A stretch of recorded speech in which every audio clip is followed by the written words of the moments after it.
scale training is really important for the pianist, not only for amateur pianist, also for the professional pianist, because in the later stage, the scale is so important because it's always appear on the hard level pieces, and some pieces always are organized by the scale. So how to play scale? There are a few tips. Firstly, you have to play very smooth. So can't be like this. It must be sound very smooth. And also the every notes need to be even. Can't like this. It's not good. So I will talk about how to play scale evenly and smoothly. Firstly, as I said before, the practice is so important because muscle practice and muscle memory is much slower than our head and brain. So we must cost more time for training our muscle. Firstly, in the practice, we need to also need to train in independence. So higher to lift your finger and down, and also higher down, higher down, higher down, higher down. Okay. And in this process, we also need to organize the final movements. So especially for the thumb, because our thumb has more muscle than the other fingers. It's very strong.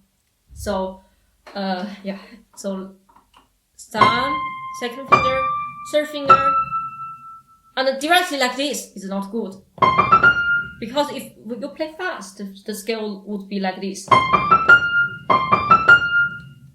The sound to be different is not even. So for our achievement, we must play even. So we need to prepare the movement of the underneath finger. Okay, when we play second finger, we try to move our palm, and thumb also need to try to go across and directly play. So when we play fast, we like this. It's very naturally, not like this. And it also when we expect to practice our thumb,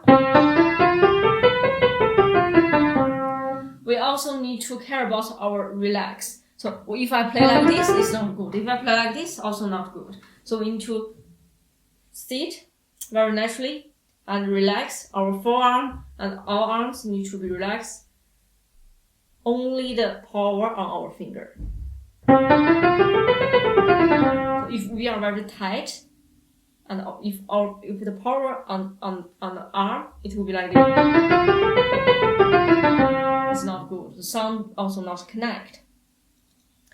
So if we want to improve the speed, because we can't always practice like this speed. So if after the practice, the slow movement, we need to improve the speed, and our wrist need to be stable. So we like this. So try to practice on one movement.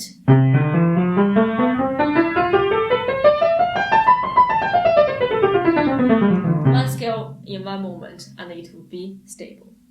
And next thing is about thirds. So what is third? So every thirds connect together. Maybe it's called double third.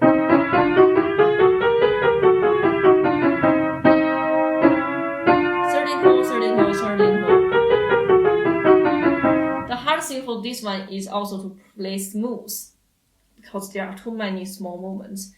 If we just play like this, it's not smooth. So how can we make it smooth? So we can practice like this. One voice and one voice different. So maybe we can practice the higher voice, legato, and the lower voice, staccato like this.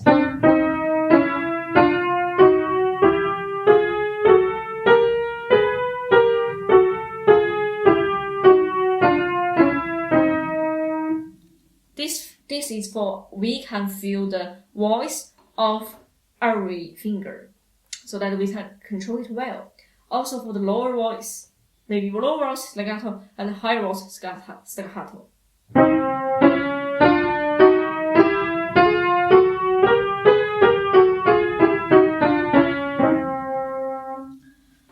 And after we practice this, we can practice one voice louder and one voice lighter. This is upper voice louder and this is lower voice louder. So that we can hear every voice very well. And also maybe some people when he practice third, there will some gap like this. Okay, I need to change. When the finger not enough to use, and he will staccato will appear the gap. So that's not good. So you must to use the wrist. Here, maybe your wrist can go to higher.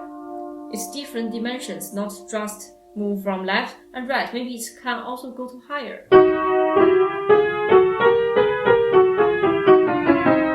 If you want to just leave the wrist very tight, it will sound.